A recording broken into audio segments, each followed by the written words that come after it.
DNA, muitas vezes vocês vão ver em microgramas, mas muitas outras vocês vão ver em unidade internacional. Aqui, no caso da vitamina D, cada 1 micrograma equivale a 40 unidades internacionais.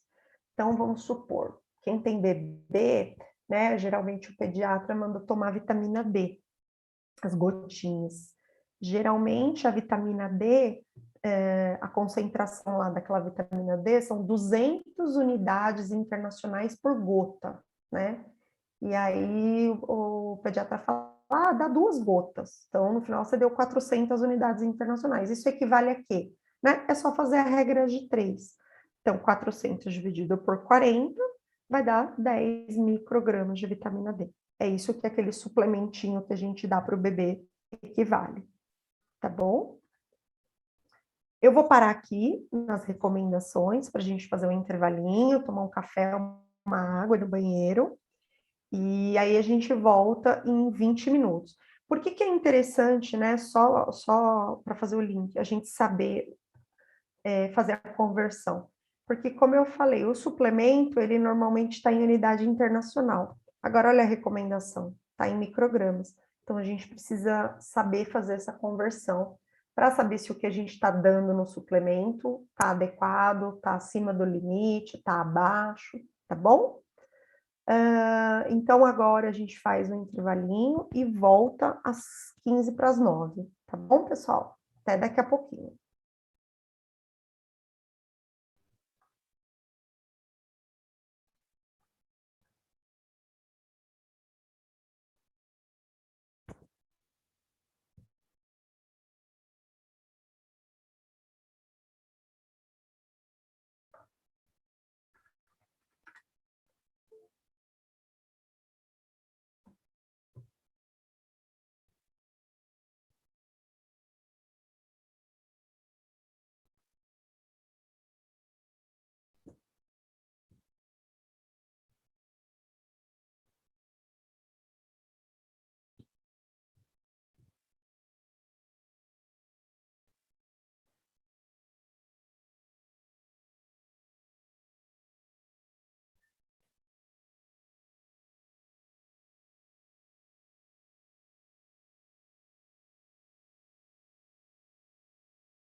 pessoal.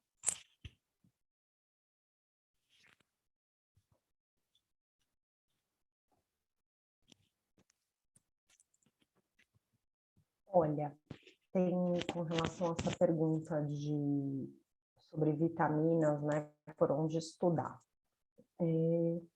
Livros de bioquímica no geral, e tem um livro da professora Silvia Cosolino, que é o Biodisponibilidade de Nutrientes, que é assim, ele é um livro, até posso mostrar aqui, deixa eu abrir a minha tela.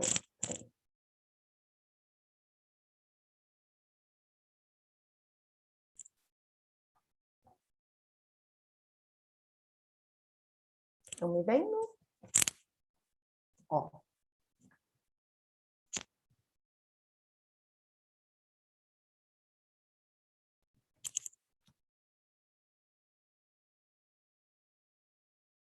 Ó.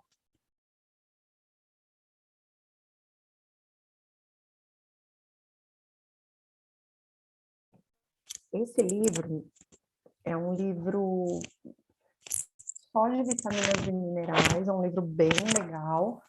Professora, desculpa te atrapalhar, acho que é o seu microfone está fazendo muito barulho, não estou conseguindo ouvir bem. Obrigada. Peraí. Tá me ouvindo, Joelma? Tá?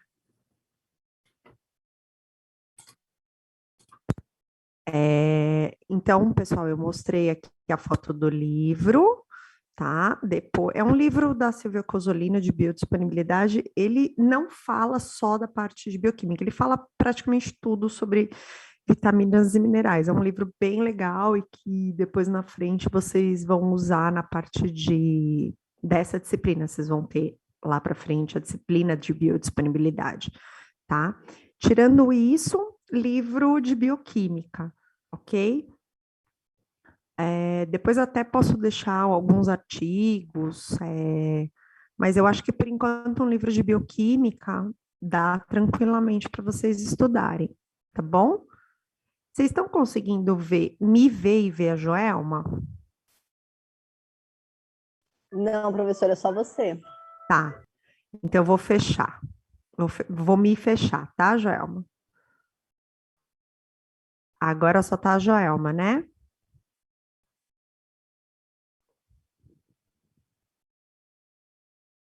Só Professora, Joelma agora eu tá vejo a aparecendo. sua foto. Agora eu vejo a sua foto. Tá.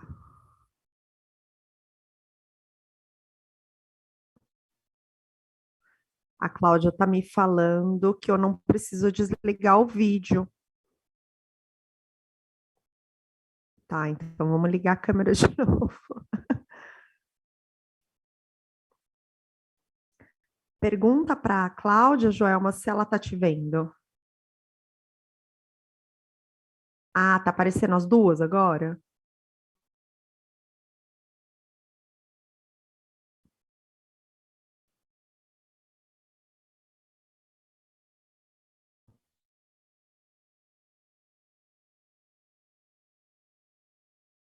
Ah, o problema é a gravação. Tá. Ela tá fixada, gente, então acho que eu vou te. Peraí. Tá, então eu vou me desfixar. Ver se agora. Ó, Joelma tá fixada e eu tô normal, igual vocês. Acho que agora vai dar.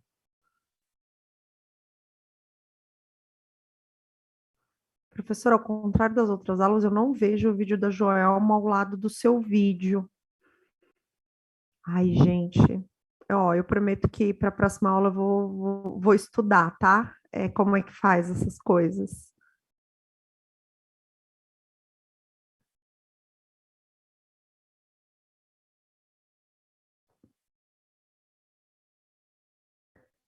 Tá bom, Cláudia. Ela vai me ajudar. Ela vai me mandar um tutorial. Tá bom. Vamos continuar então?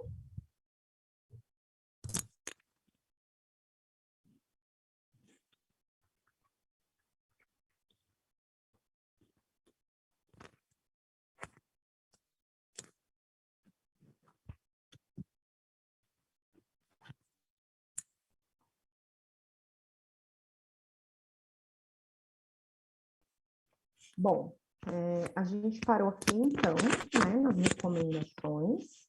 Eu só voltar a gravar, peraí.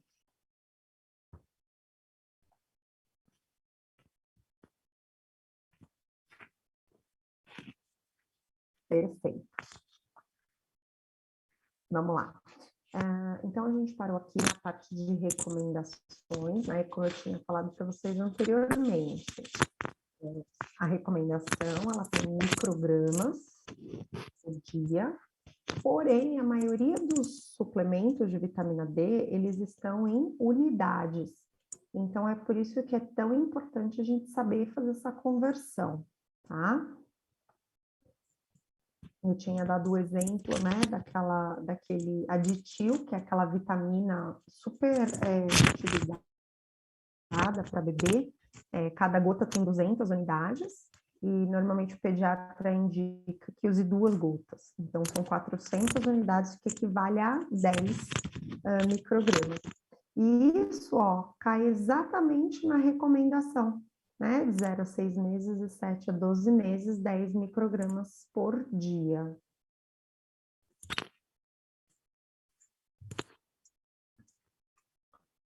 Gente, vocês estão conseguindo me ouvir?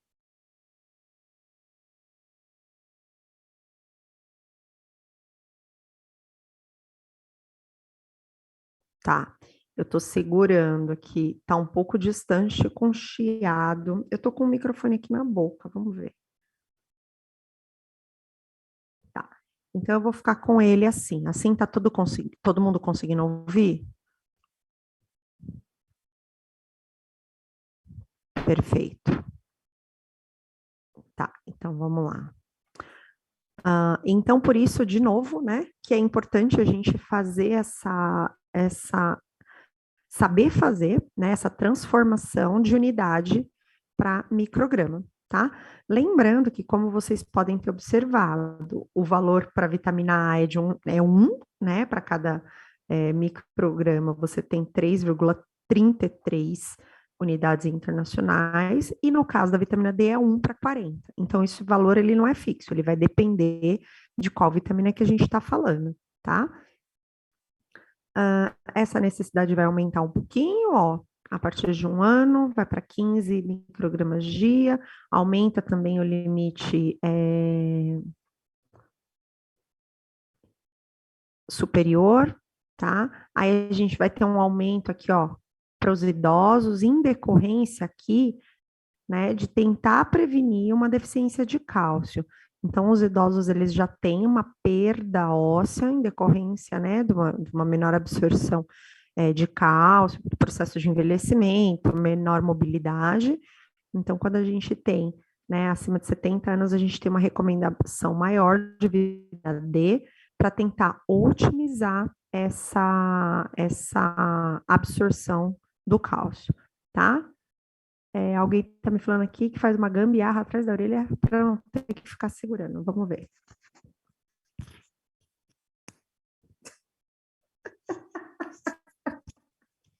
Assim, gente, será?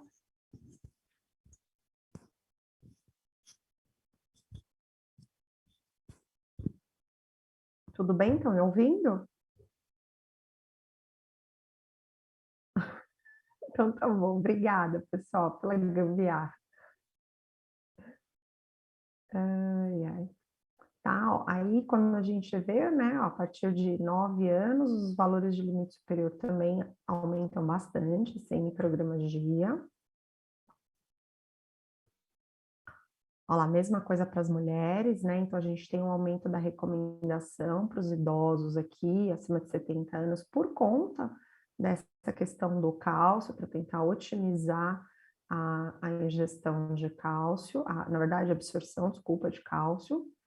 E gestantes e lactantes têm a mesmíssima recomendação da população adulta não grávida, né, e não lactante, inclusive com o mesmo valor de limite superior.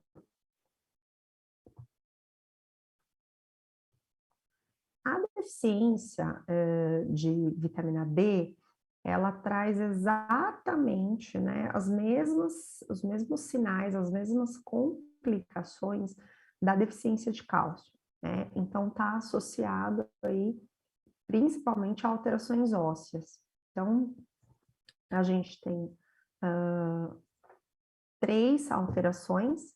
Então, aqui a gente tem por ordem, tá? Então, o raquitismo é uma deficiência de vitamina D que atinge crianças e normalmente traz como característica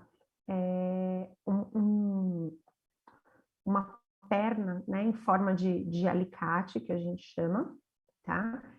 Então, essas pernas arqueadas não quer dizer que toda criança que tem a perna arqueada é porque tem deficiência de cálcio ou de vitamina D, tá?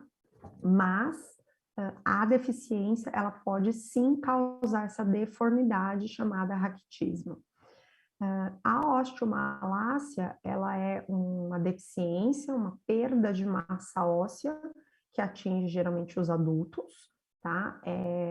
O que a gente tem aqui, né, no raquitismo, a falta do cálcio num processo, né, durante um processo de crescimento, leva a essa calcificação e essas deformidades ósseas.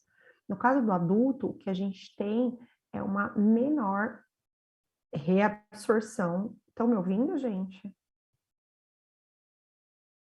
Sim. Tá, beleza. Não, o raquitismo não está associado a baixo peso. O raquitismo, ele pode estar associado, por exemplo, né, ele pode vir junto com baixo peso, com desnutrição. Normalmente, se a criança já tem desnutrição, ela também vai ter uma diminuição no potencial de crescimento longitudinal dela, tá?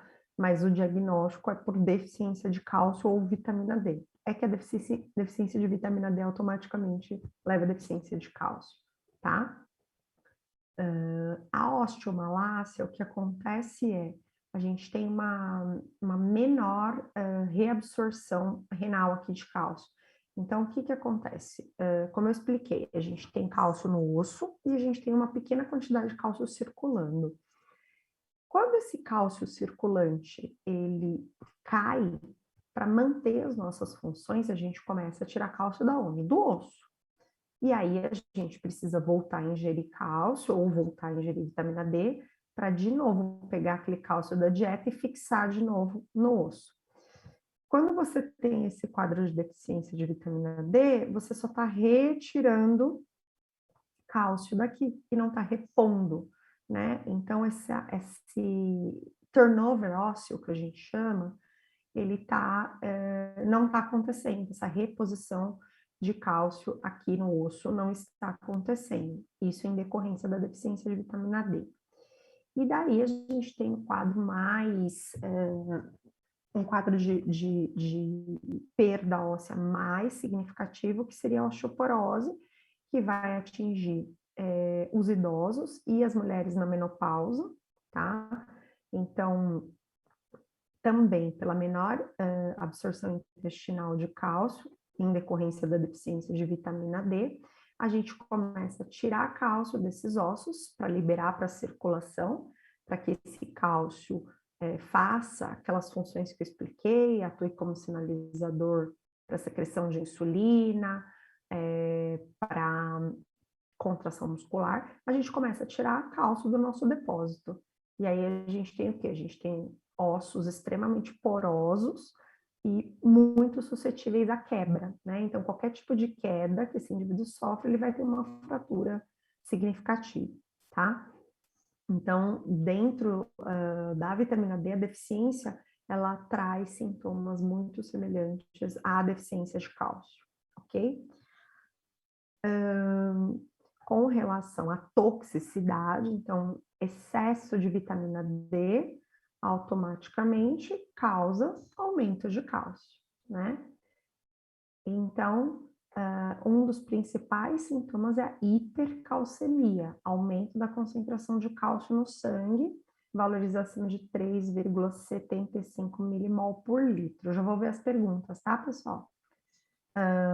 Quando você tem um aumento do cálcio no sangue, automaticamente você tem um aumento do cálcio na urina, hipercalciúria. Além disso, a gente pode ter alterações de apetite, dor de cabeça, dores abdominais, cãibra e diarreia.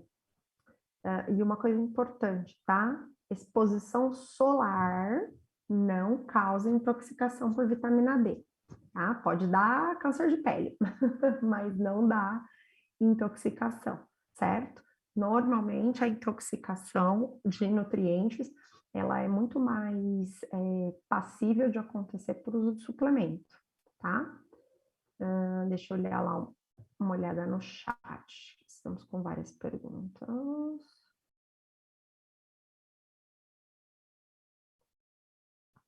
Tá, do raquitismo, baixa estatura, eu falei que não, né? Então já respondi essa.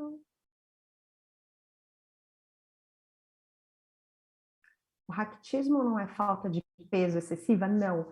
Isso é, na verdade, a gente fala, né? Fulano é raquítico, né? Parece que ele é magérrimo, mas na verdade, raquitismo tem a ver com alteração óssea, tá? Popularmente a gente fala que é magricela, mas não é não.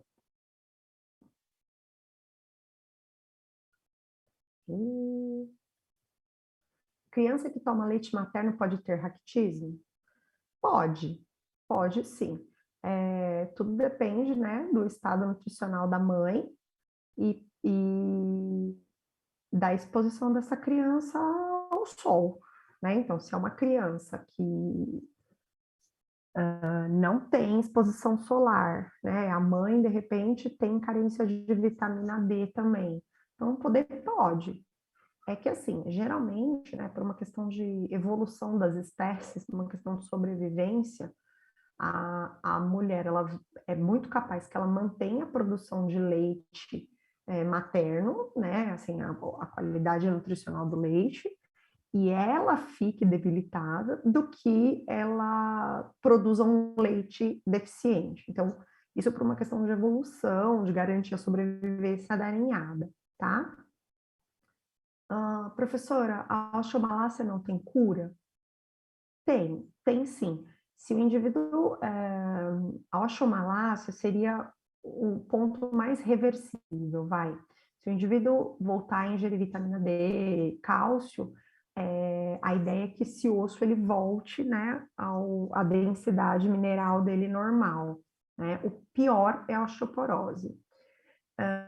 Depois que ficar com as pernas nessa curvatura, se consumir vitamina D, volta ao normal? Não. Não volta ao normal, porque você está falando de deficiência de cálcio num momento que o indivíduo está em pleno crescimento. E aí, essa falta do cálcio, em decorrência da deficiência de vitamina D, vai causar deformidades, vai causar ossos deformados. Isso você não consegue. Você não consegue mais mudar essa deformidade, tá? Ou é quando nasce já assim? Então, você tem crianças que nascem com a perna arqueada e que não tem nada a ver com raquitismo.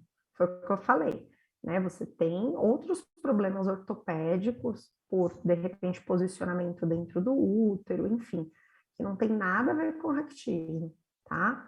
Então, o raquitismo é a deformidade por deficiência de vitamina D e ou cálcio, mas pode apresentar uma alteração anatômica por nascença, por posicionamento, por formação, tá bom?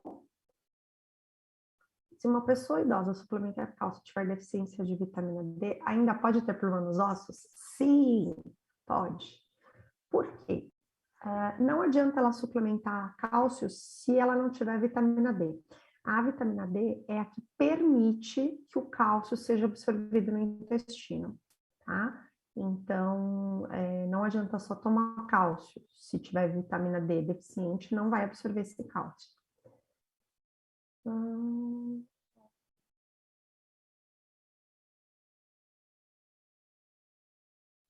Professora, quais sintomas a pessoa pode sentir na deficiência de vitamina D? Os sintomas são parecidos com sintomas de deficiência de cálcio, né? Então, por exemplo, além desses problemas ósseos, né? Cansaço, dificuldade para contrair a musculatura, fadiga muscular, porque a contração envolve cálcio, se você não tem vitamina D, você não tem cálcio. Então, todos os processos de contração E aí tem outras coisas, né? Liberação de neurotransmissor, o indivíduo fica mais fadigado, mais cansado, com raciocínio mais lento, esse tipo de coisa, tá? E pode ter um prejuízo do sistema imunológico também.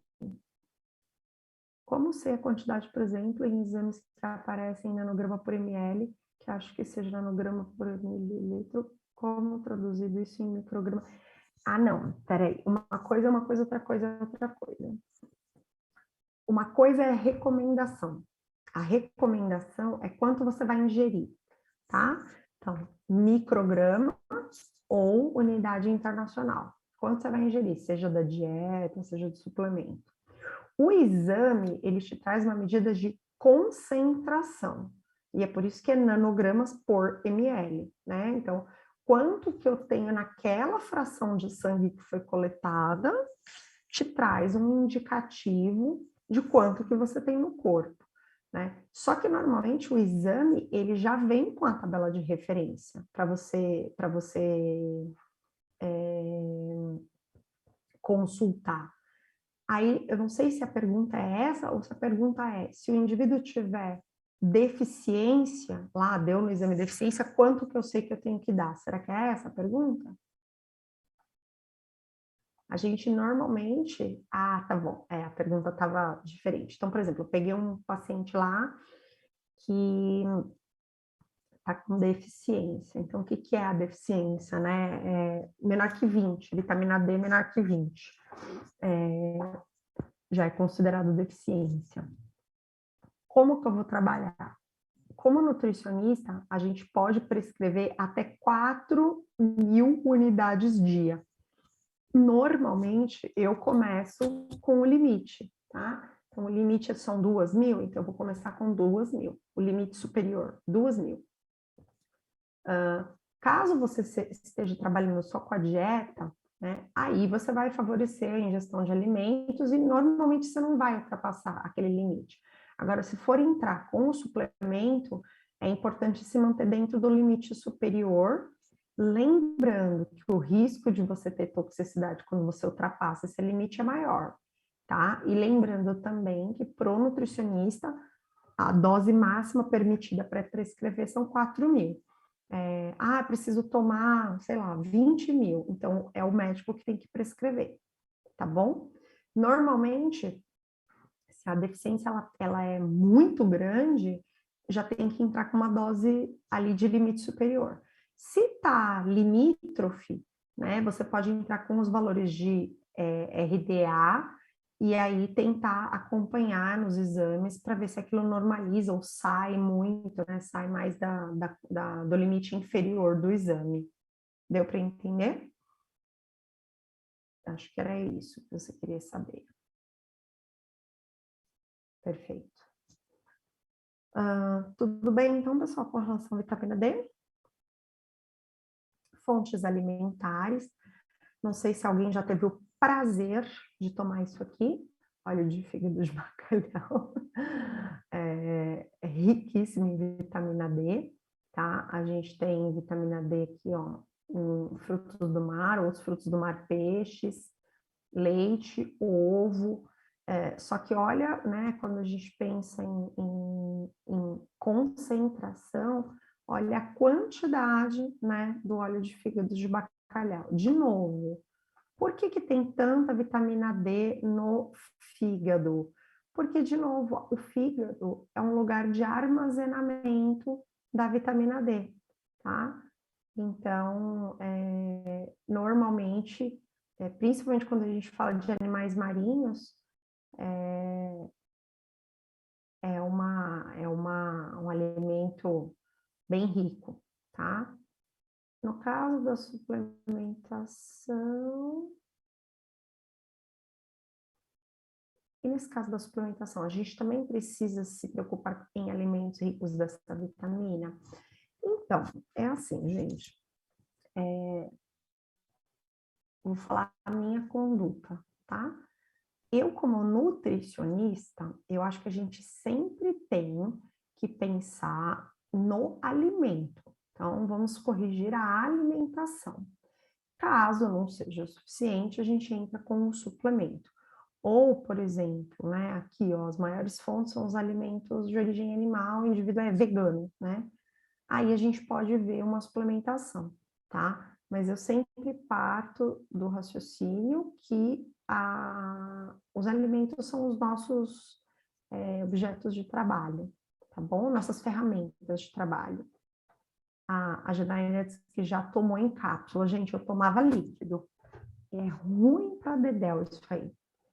Mas dizia meu avô que opera milagres na saúde. Mas é ruim, bem ruim. Tá? Então, a quantidade aqui, ó, absurda. Tá bom? Tudo bem com relação à vitamina D? Alguma pergunta? Podemos partir para a vitamina E? Professora, Pode falar. e os vegetais, que a D2 é vinda dos vegetais, não é? Vem dos vegetais, não é isso? Sim, mas você lembra que eu falei lá atrás que a grande contribuição ela vem do sol, 90% do sol, porque a quantidade que a gente tem nos vegetais é baixa, então contribui bem menos. Vocês viram isso? Lembram lá? Sim. Ó, vamos voltar lá. Ó, está nesse slide aqui. Ó, 90% é do sol, tá? Menor contribuição viria da dieta.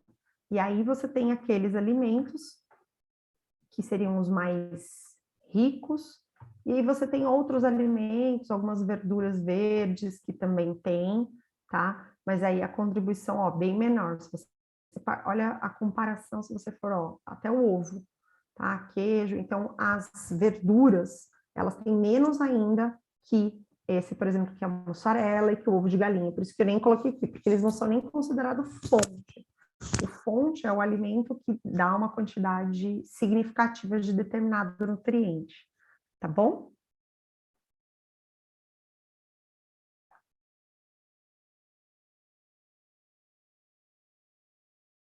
A vitamina D é importante para a visão?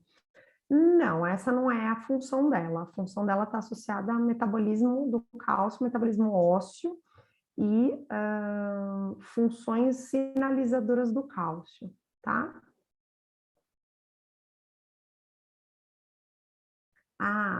Tomava vitamina D em cápsula, não o óleo de fígado de bacalhau, entendi.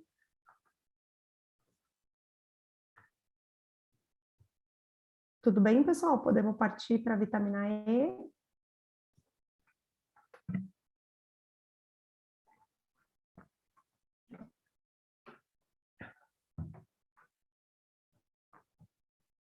Perfeito. A vitamina E, gente, é a nossa terceira vitamina lipossolúvel, tá? Uma coisa interessante para a gente comentar a respeito dessas duas que a gente falou, da E e da K, é que é interessante que essas vitaminas, por serem lipossolúveis, no caso da gente comer através da dieta, tá? Seja consumida, né? O alimento fonte seja consumido com alimentos que têm gordura, e no caso do suplemento alimentar, que a vitamina ela venha num veículo oleoso, tá? Isso facilita a absorção dessa vitamina, tá bom? Ah, mas a vitamina D que eu consumo não é cápsula oleosa, é um comprimido. Tudo bem, você pode consumir, mas o ideal então é que você consuma perto da refeição e nessa sua refeição tem alguma fonte de gordura, tá? Então, isso interfere na quantidade final que você vai ter absorvido da vitamina. Então, só por curiosidade. Vitamina E. A vitamina E, ela engloba, né, 8 componentes. Então, a gente tem o tocoferol e o tocotrienol, né? A diferença é que o tocoferol, ele tem a cadeia lateral saturada, ou seja, a cadeia lateral só tem ligação simples, e o tocotrienol tem a cadeia lateral insaturada, tá? Ó, presença de duplas ligações. O que tem um papel significativo para a gente é são, na verdade, desculpa, os tocoferóis, tá? É a vitamina E que a gente conhece aí e que a gente utiliza. O alfa-tocoferol é o tocoferol natural encontrado nos alimentos, né, que tem grande importância para a gente. E a gente também tem algumas formas sintéticas. Essas formas sintéticas, elas geralmente são utilizadas para fortificação de alguns alimentos ou como drogas aí para suplementação, tá? Essas formas sintéticas, elas podem ser tanto a mistura de forma natural com forma sintética, como só forma sintética. Então, o de ocorrência natural nos alimentos é o alfa-tocoferol. É importante, né, a gente não confundir. Então, eu tenho retinol, que é a vitamina A, eu tenho calciferol, que é a vitamina D, e eu tenho tocoferol, que é a vitamina E. Funções metabólicas, né? Principal função da vitamina E, gente, ela é um potente antioxidante. Vocês devem ter tido já na parte de química ou até na bioquímica 1, o que é um antioxidante, o que é um radical livre, né? Eu trouxe essa figura mais para relembrar. Então, o radical livre é um átomo, né? Que aqui no orbital externo tem um elétron sobrando. Então, os elétrons, eles sempre estão dispostos na parte de fora do átomo, na eletrosfera. No centro, a gente tem os prótons, que são, né, as cargas positivas, e os nêutrons, né, que não tem carga. E os elétrons, eles são as cargas negativas que estão aqui girando. Esses elétrons, eles tendem a se agrupar em pares, tá?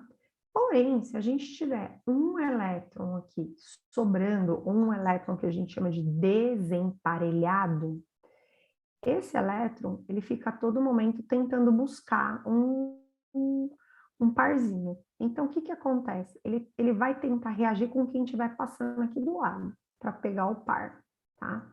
Por isso que a gente fala que a molécula que tem esse radical livre, tem esse elétron sobrando, ela é altamente reativa, tá? Então, ela vai tentar a todo momento reagir com moléculas vizinhas para tentar encontrar o seu par.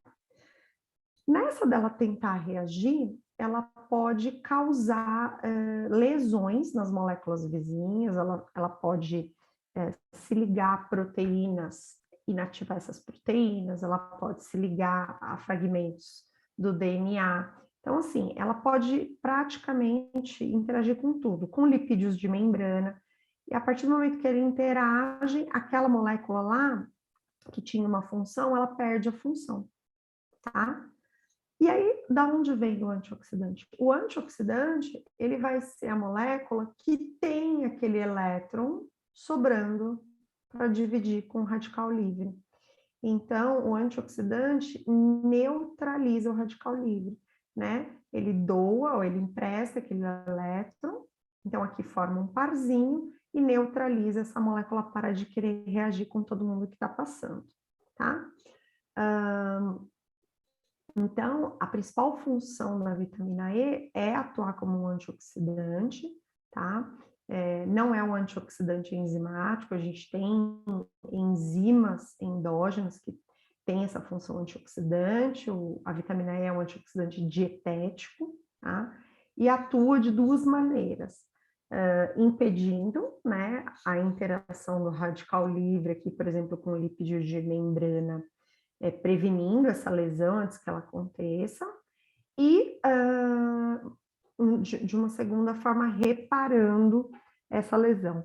Muito da lesão por radicais livres tem um efeito de cascata, que a gente fala, né? Então, tem uma lesão inicial, isso vai gerando radicais livres mais reativos, e aquele efeito deletério, ele se perpetua, né? Quando a gente fala aqui na atuação de reparar uma lesão ocorrida, a partir do momento que teve uma primeira reação, essa vitamina E, ela conseguiria né, inibir ou frear esse efeito de cascata e surgimento de outras espécies reativas subsequentes, tá? Então, esse é o principal papel da vitamina E, ser um potente antioxidante. As recomendações, ó, a gente estava falando até agora de microgramas, agora aqui na vitamina E a gente está falando de miligramas, tá? Então, 1000 vezes mais. As quantidades para bebês, 4 a 5 miligramas dia, crianças, né, varia de 5 a 7, aí a gente tem um pouco mais para adolescentes do sexo masculino, 11 miligramas,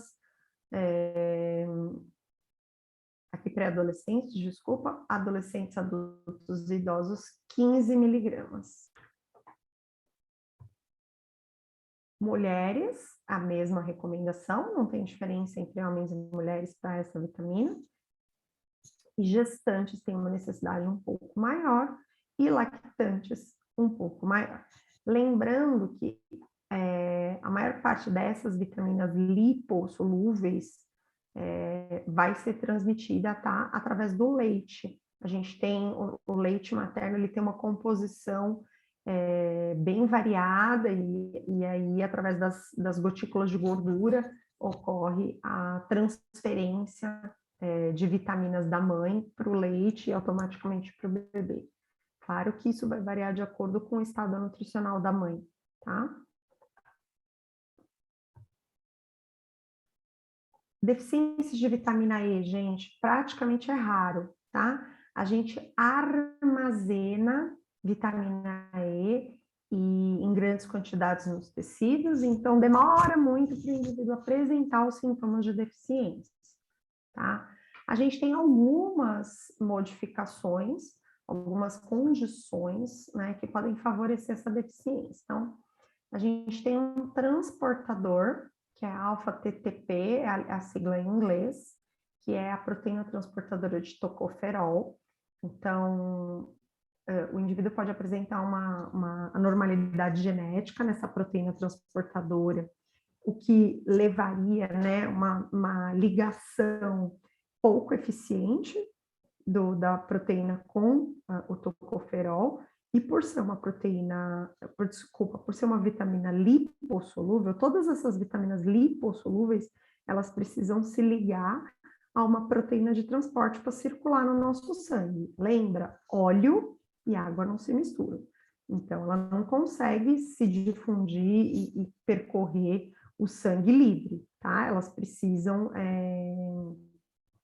serem transportadas por proteínas específicas, tá? Então, lá no retinol, a gente tem uma proteína transportadora de retinol, aqui a gente tem uma proteína transportadora de tocoferol, e se você tiver algum tipo de transportador deficiente na quantidade ou alguma característica que impeça a ligação aqui do tocoferol, isso pode causar deficiência de vitamina E. Má absorção de gordura. Qualquer tipo de alteração na absorção de gorduras interfere, tá, no estado nutricional das 4 vitaminas lipossolúveis, A, D, E e K. Isso é normal, né? Por quê? Porque ela é lipossolúvel. Se você não absorve a gordura, automaticamente você não absorve a vitamina. E deficiência genética de apolipoproteína B.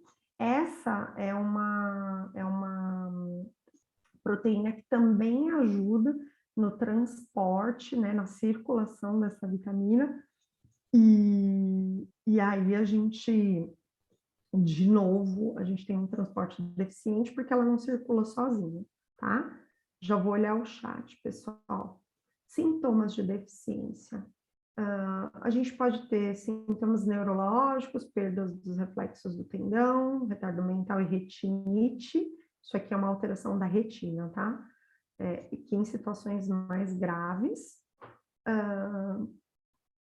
toxicidade. A Organização Mundial da Saúde recomenda, né, de 0,15 a 2 miligramas de alfa-tocoferol por quilo peso por dia. E a ingestão habitual através dos suplementos é 720 miligramas dia. E aí a gente volta lá, né? Ó, normalmente, vai ser difícil acontecer, porque apesar da recomendação ser baixa, vocês viram que o limite é extremamente alto. Ó, você está falando de uma recomendação de 15 miligramas, um limite de ingestão de 1.000, né? Então, você tem um intervalo aqui de segurança extremamente grande, né? Então, a maioria dos suplementos vai ter em torno de 700 miligramas. É bem acima do recomendado, mas mesmo assim ainda está longe do limite superior para a população em geral, tá?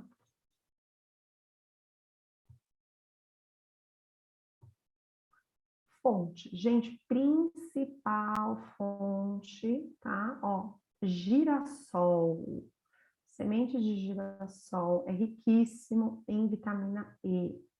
Germen de trigo. O germen de trigo é uma parte do grão de trigo que é rico em lipídio, automaticamente tem bastante vitamina E, tá? E aí depois a gente tem uma distribuição um pouco mais baixa, né? Ainda mais considerando o tamanho da porção. Ó. Em 150 gramas de batata doce, 6,8 miligramas. O óleo de girassol tem bastante, claro, né? Por conta de ser produto do principal alimento fonte, mamão, azeite, e aí a gente tem fontes menos, que contribuem menos, tá? Então, quando você pensar em vitamina E, pense em girassol, tá? Uma das principais, é a principal fonte de vitamina E, ok? Tudo bem? Dúvidas, pessoal, da vitamina E? Acho que dá para a gente falar da K ainda hoje. Dúvidas? Deixa eu ver se tem pergunta aqui no chat. Para saber a necessidade de suplementação, exame de sangue. Tem algumas maneiras, né? Você pode avaliar a presença de alguns sintomas. Então, o indivíduo está, um exemplo, o indivíduo está com olho seco, com a pele descamando. Bom, chance de ter deficiência de vitamina A, né? Então, a gente pede o exame de sangue para confirmar. Tá com, vocês vão ver aqui, vitamina K. Tá com qualquer coisinha que a pessoa faz, ela sangra. E não é uma pessoa que usa, por exemplo, AS, né? Ou medicação anticoagulante. Então pode ser deficiência de vitamina K. Aí você pode fazer o exame de sangue para comprovar. Tá? Mas pode avaliar primeiro os sintomas. Vitamina K. Alguém ia falar? Eu, professora. Hum. Então, eu perguntei aí sobre o exame de sangue porque eu fui no nutrólogo e ele pediu a B12 e a D para mim, porque eu sou vegetariana estrita. Então, ele pediu essas duas. Só que na hora de me passar a suplementação, ele colocou junto selênio e vitamina E, sendo que ele não me perguntou nada e nem pediu exame. Aí eu fiquei confusa se tinha algum outro motivo para ele passar essas também. Olha, eu não posso, né, responder assim por outro profissional, não sei o que ele estava pensando, mas assim, tanto o selênio quanto vitamina E são nutrientes antioxidantes, tá? A vitamina E, você tem um estoque teoricamente considerável, então é mais difícil você ter deficiência. Deficiência ela acontece, mas é mais rara. Ainda mais que, assim, uma das principais fontes é girassol, né, que você pode consumir, mesmo sendo vegetariana estrita. A B12, ok, porque a B12, ela só tá em alimentos de origem animal, realmente não tem o que fazer. A vitamina D, você dosou? Eu fiz o exame, e aí estava abaixo. Estava baixa. A vitamina D, gente, na maioria das pessoas está baixa atualmente porque a gente se expõe menos ao sol, tá? Então, a grande maioria da população está com deficiência de vitamina D. E aí, com relação ao selênio, precisa tomar um pouquinho de cuidado, tá? Na hora que a gente for falar dele, lá na frente, eu vou explicar por quê. O selênio, ele tem um papel antioxidante importante porque ele é um cofator de uma enzima antioxidante que a gente produz, que é a glutationa peroxidase. Só que o selênio, ele tem a dose de selênio recomendada e o limite superior de selênio são muito próximos, diferente do que a gente acabou de ver aqui com a vitamina E. Então, você atinge o nível superior, limite superior de selênio com 2 castanhas, praticamente, do Pará. Então, eu teria um pouco de cuidado, assim, para suplementar selênio, porque se atinge o valor de toxicidade fácil. Só que eu não posso responder por ele o que ele imaginou, né? Mas ambos são antioxidantes, né? Sem avaliar se você tem a deficiência, aí fica mais complicado, ainda mais suplementar. É diferente de você falar, come vegetais, né? Então, suplementar é você garantir a ingestão de uma dose geralmente cavalar de um determinado nutriente. Não Professora, sei se eu te respondi, eu te deixei mais confusa. no caso, o selênio, você falou que com umas 2 castanhas do Pará já atinge, mais ou menos, o que a gente precisa dele, é porque eu como geralmente 2 ou 3 por dia, Sim. e ainda tomo isso, então seria meio perigoso? Olha, seria. Precisaria fazer uma dosagem, porque se você come as castanhas todo dia e ainda toma um suplemento de selênio, provavelmente você está com um valor alto, provavelmente. Porque é isso, o selênio, quando começou essa história de antioxidante, vamos comer castanhas, as pessoas começaram a comer castanhas, né, pacote de 1 quilo. E aí veio essa questão, não, cuidado, que com 2 castanhas você já atinge a recomendação. Então, não é para sair comendo 1 quilo de castanha. No seu caso, como você está consumindo um alimento que é uma das principais fontes, né, que é a castanha do Pará, e mais o suplemento, eu acho que seria interessante dosar, conversar talvez com o médico e falar, olha, não é perigoso, será que realmente preciso tomar um suplemento? Enfim, questionar, entendeu? Tá bom, então. Obrigada, professora. Recomendação, imagina. Onde encontramos tabelas de conversão? Na verdade, para cada nutriente vai ter um valor, né? Então, aqui nos slides tem, né, naquele livro que eu mostrei para vocês de biodisponibilidade, material sobre vitaminas, vocês vão achar a equivalência, tá?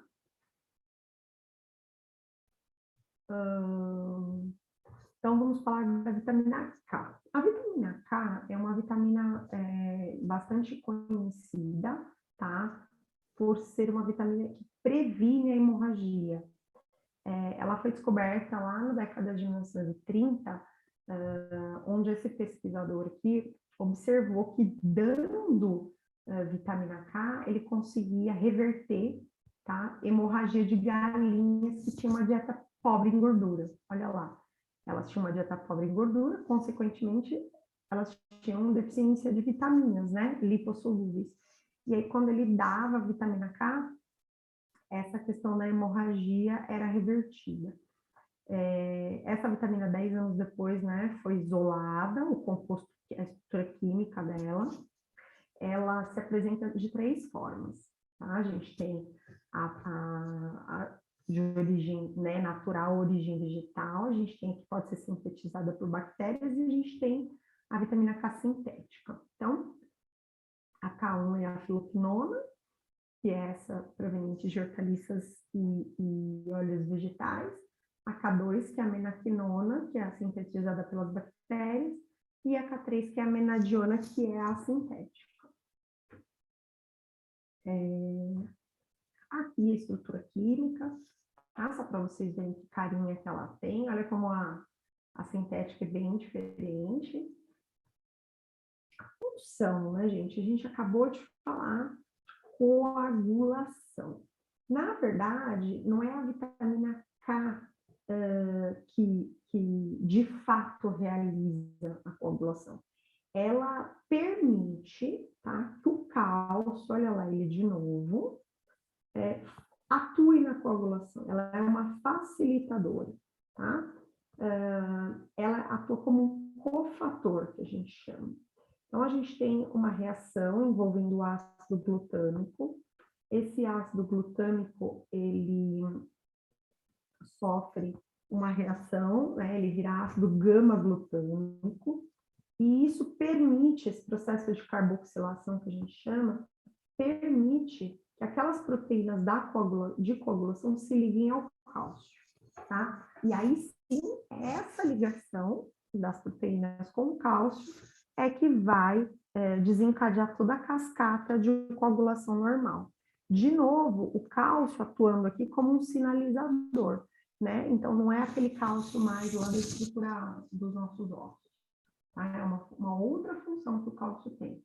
E essa função, ela necessita da vitamina K.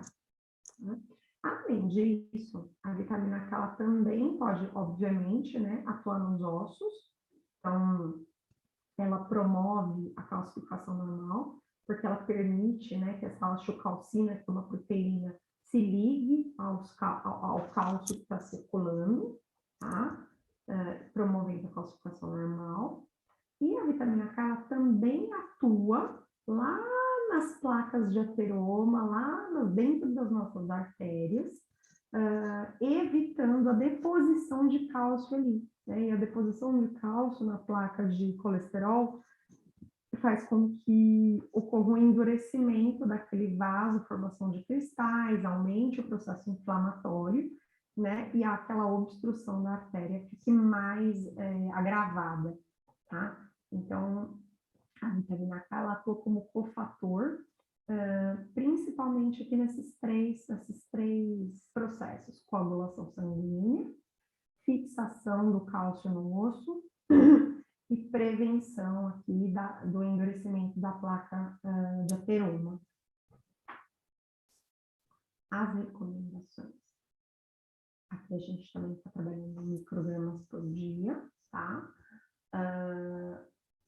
2 a 2,5 para bebês, 30 a 55 para crianças. A gente não tem limite superior definido para vitamina K. Sexo masculino, né, até adolescentes, 60 microgramas, adolescentes 75, adultos e idosos 120.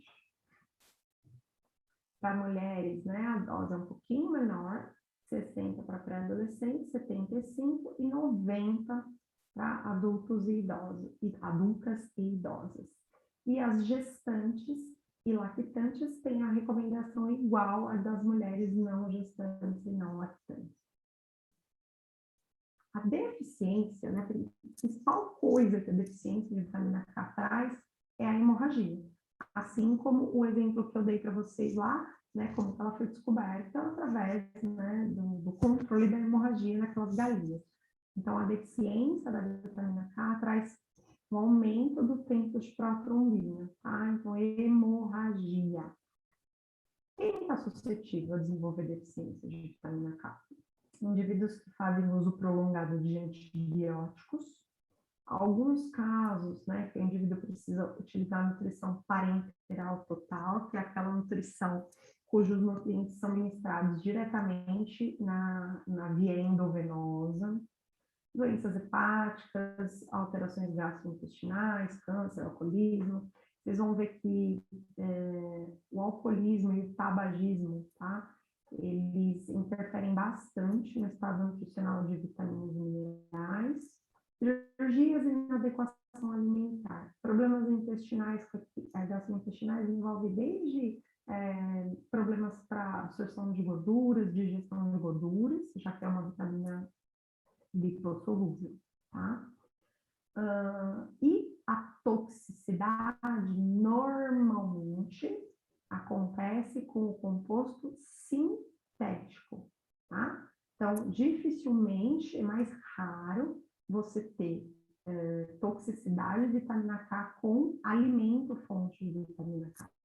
É muito mais comum com o uso do suplemento ou da forma sintética, tá? Fontes, verduras verde escuras, tá? Ó, espinafre, couve, Professora, brócolis. Oi? Desculpa atrapalhar de novo, mas a sua voz está super longe. Não dá para ouvir assim, não dá para ouvir bem. Uai, acho que eu já até perdi meu fone. Ui, foi aqui para trás. Vê se melhorou, Joelma. Melhorou? Tá. Você conseguiu ouvir o slide anterior? Eu perdi muita coisa, porque eu mandei aqui, mas você não viu. Eu não vi, desculpa. Espera aí que a gente explica de novo. Tá, obrigada. Professora, seu microfone. Desculpa, gente, eu vou falando, o microfone foi embora.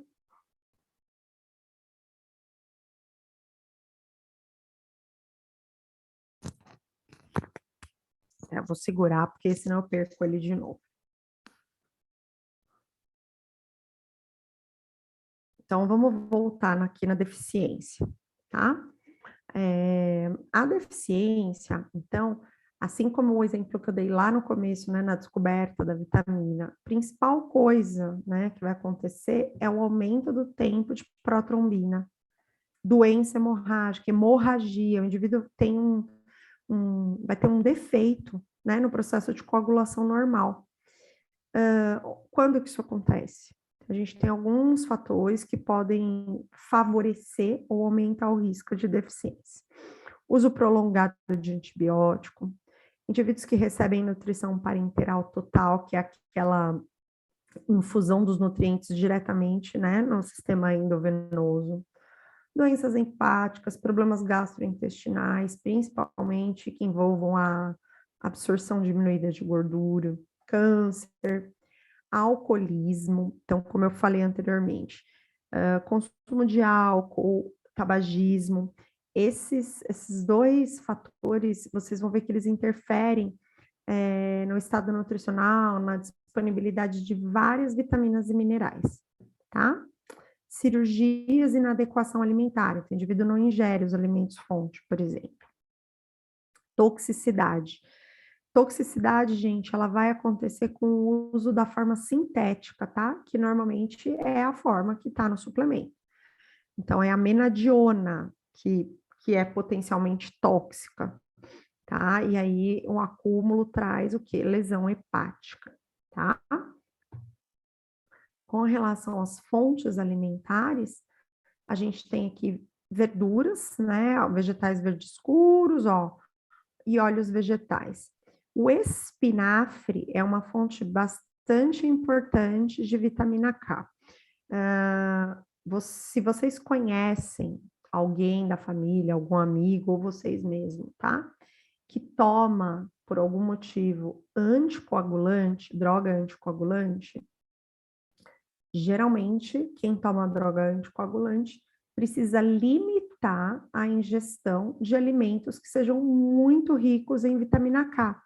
Porque se você toma um medicamento anticoagulante, teoricamente aquele medicamento para afinar o sangue, se você consome um alimento que é rico em vitamina K e que vai promover a coagulação, é como se você tivesse um efeito de anular, né? Uma coisa anulando a outra, tá? Então, quem toma anticoagulante precisa ficar um pouquinho atento à quantidade de vitamina K ingerida, certo?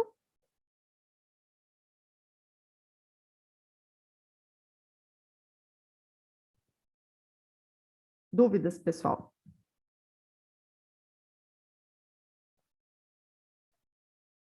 Vamos ver uma pergunta. Essa é boa. Eu dei o exemplo do afinar o sangue, né? É normal, pessoal, quem tem já teve trombose, quem tem já teve infarto, né? Tomar assim, uso contínuo, medicamentos que diminuem a coagulação, como, por exemplo, o AS, né, o ácido acetil salicílico. O objetivo, né, quando eu falo afinar o sangue, é diminuir a coagulação, diminuir a formação dos coágulos, com o objetivo de diminuir o risco, por exemplo, do indivíduo ter obstrução das artérias por conta desses coágulos, tá? Então, normalmente é isso que essas drogas fazem. Elas afinam o sangue no sentido de diminuir o processo de coagulação. Quem toma esse tipo de medicamento precisa tomar cuidado com a quantidade de vitamina K ingerida. Por quê? A vitamina K, ela vai ter o efeito contrário, ela promove a coagulação. E aí você está tomando uma medicação para ter um efeito, e aí você ingere um nutriente que tem um efeito contrário, tá? Então, é isso que eu queria só chamar a atenção. Então, o afinar o sangue é diminuir o processo de coagulação ou formação de coágulos. Esses coágulos podem, em algum momento, obstruir algum tipo de vaso, tá? E aí, quando você tem obstrução do vaso, para de sangue, diminui o aporte de oxigênio, e aí diminui o oxigênio, o tecido que fica sem sangue, ele morre, tá? Isso pode levar... Quando que a gente pode ter essa obstrução, né? Ou melhor, essa obstrução, ela pode causar um AVC, ela pode causar um infarto, né? Então, inibe ou obstrui, diminui o fluxo de sangue, esse coágulo, ele tampa ali o calibre do vaso, né? O lúmen do vaso, e isso impede a passagem de sangue, o tecido que está lá do outro lado morre por falta de oxigênio. Tudo bem? Deu para entender? Dúvidas, pessoal?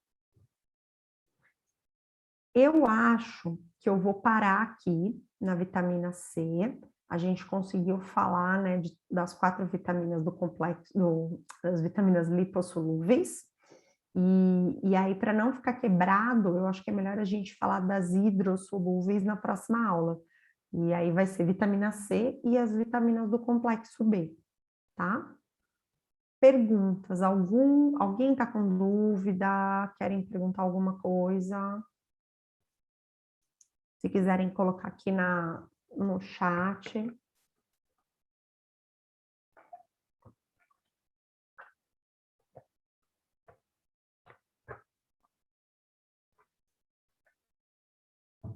Por enquanto, não.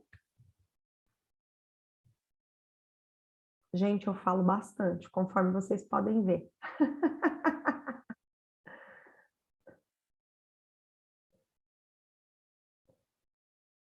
Se ninguém tem nenhuma dúvida, a deficiência causa o que mesmo? Hemorragia. Ah, eu corrijo. Lá no vitamina K estava a vitamina X. Eu vi também na hora que eu projetei. Eu corrijo, tá? Então, a deficiência, gente, vai causar hemorragia.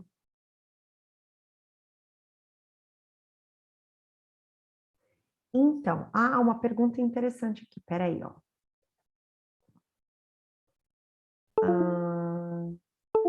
Pessoas que tiveram AVC, precisam tomar cuidado ou por já terem tido não precisa se preocupar? Então, precisa tomar cuidado quem toma droga anticoagulante, tá? Às vezes, o que causou obstrução não foi um coágulo, então o indivíduo não toma anticoagulante. O AVC ele pode ser causado pela obstrução de por um coágulo, mas não necessariamente por isso, tá? Você pode ter, em vez de um AVC... peraí. Me fugiu a palavra.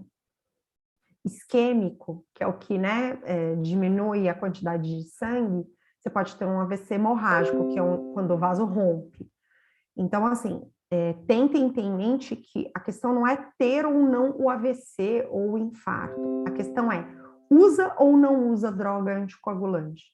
Quem usa droga anticoagulante precisa diminuir ou ficar atento à quantidade de ingestão de vitamina K, tá?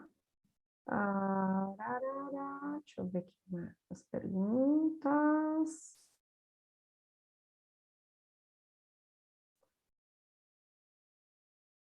Gente, eu vou disponibilizar os slides. Normalmente eu não consigo disponibilizar antes, porque eu estou sempre finalizando, assim, um pouco antes de entrar. Eu já posso mandar esses, que isso aqui já está pronto, tá?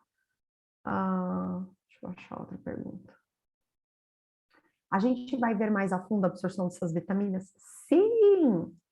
Vocês vão ver lá no 5º, 6º semestre a disciplina de biodisponibilidade de nutrientes. Vocês vão rever tudo isso aqui de novo, tá? E muito mais a fundo a questão de absorção, transporte, utilização, armazenamento, fatores que interferem na quantidade da vitamina, interações entre as vitaminas, vão tudo nessa disciplina de biodisponibilidade, tá? Que ela fala de vitaminas e minerais. Não sei se sou eu que vou ministrar, mas essa é uma disciplina que eu ministro com uma certa frequência, tá? Na Unip, é uma disciplina bem legal, eu gosto bastante dela.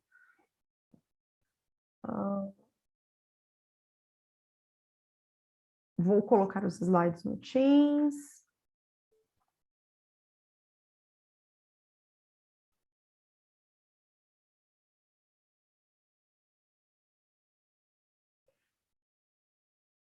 Para a Cláudia.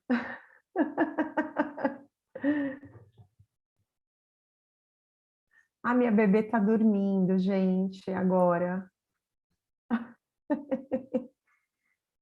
Numa próxima aula, se ela estiver acordada no começo da aula, eu mostro para vocês, tá bom? A Cláudia, eu vou olhar lá, tá? Perfeito. Pessoal, então, olha, boa noite, obrigada, viu? Desculpa a confusão do começo da aula. E, Cláudia, eu vou olhar o link para não ficar mais penando aqui, tá bom? Pro, Oi. você ia pedir o e-mail da representante, não ia? Isso, para ver a questão das aulas. Espera aí que eu vi que alguém passou aqui. Nossa, tô lotado de comentários. Deixa eu só anotar aqui, Nutri 423 @gmail. Ô, gente, todo mundo saiu da sala? Tem alguém que está na sala?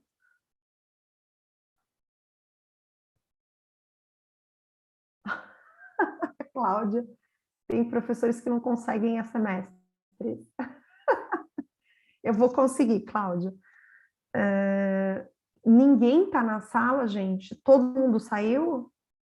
Tá. Então Professora, na isso. verdade, foi a sala que sumiu, não foi nem a gente. A sala sumiu das equipes de matéria. Mas só essa. Só essa.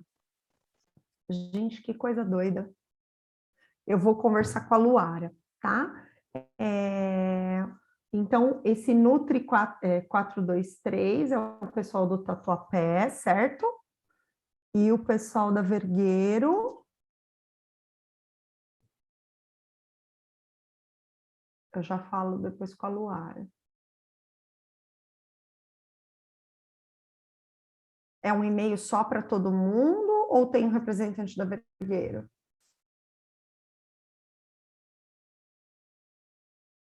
Eu sou a representante da Vergueiro, Pro. Acabei de passar o e-mail e eu vou passar meu contato também. Tá ótimo. Nutrição noturna 2020. Tá. Eu vou fazer o seguinte, gente. Eu vou falar com ela, vamos tentar descobrir o que aconteceu, ou se eu vou ter que acionar o pessoal do TI, e aí eu mando um e-mail para vocês, para os dois representantes, dando um parecer aí para ver o que aconteceu, tá? O que eu acho bem estranho, quer ver, eu vou parar de compartilhar, só um minutinho. Acho que a gente ainda tem alguns minutos, espera aí.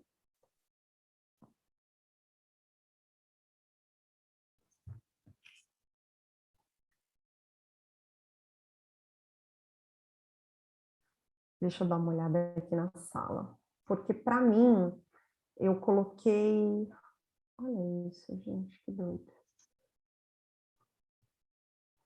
A equipe continua aqui para mim, ó, bioquímica metabólica noturno.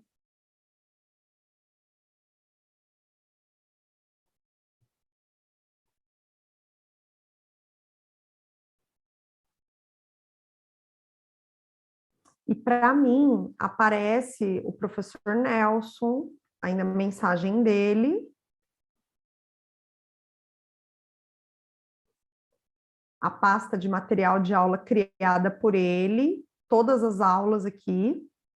Então, assim, alguma coisa aconteceu que eu tô na sala, mas vocês todos saíram. Isso é muito esquisito.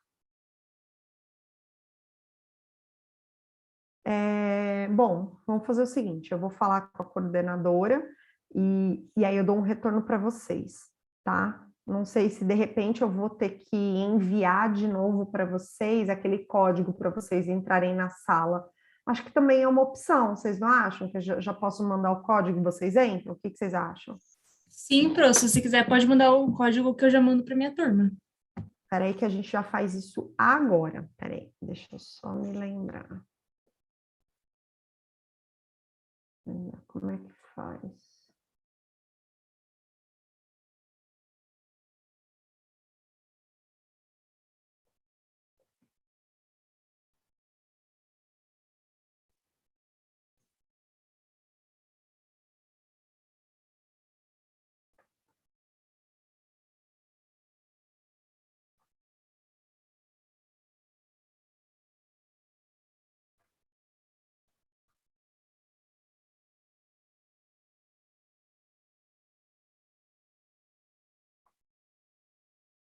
Uai, ele não está deixando eu gerar código. Convidados não poderão ingressar com código de equipe.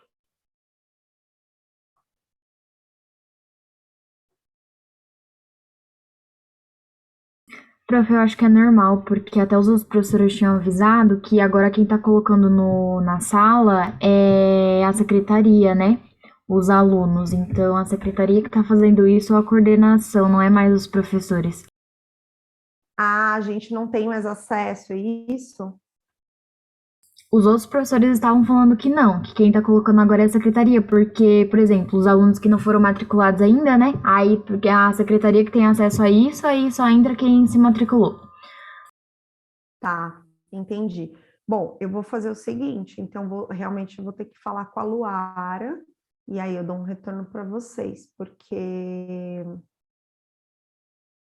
não tem outra maneira, porque eu ia gerar o link e ia passar para vocês entrarem, mas não tem. Muito estranho. Bom, faz o seguinte, gente, então vou deixar vocês descansarem, que né, já deu horário. Eu vou tentar ver o que eu faço e eu dou um retorno para vocês. Vou mandar um e-mail já agora para a Luara para ver o que acontece. Só relembra para mim, foi só nessa disciplina que aconteceu isso? Só nessa disciplina. Tá. Então eu vou ver com ela. Talvez porque mudou de professor, sei lá, não sei.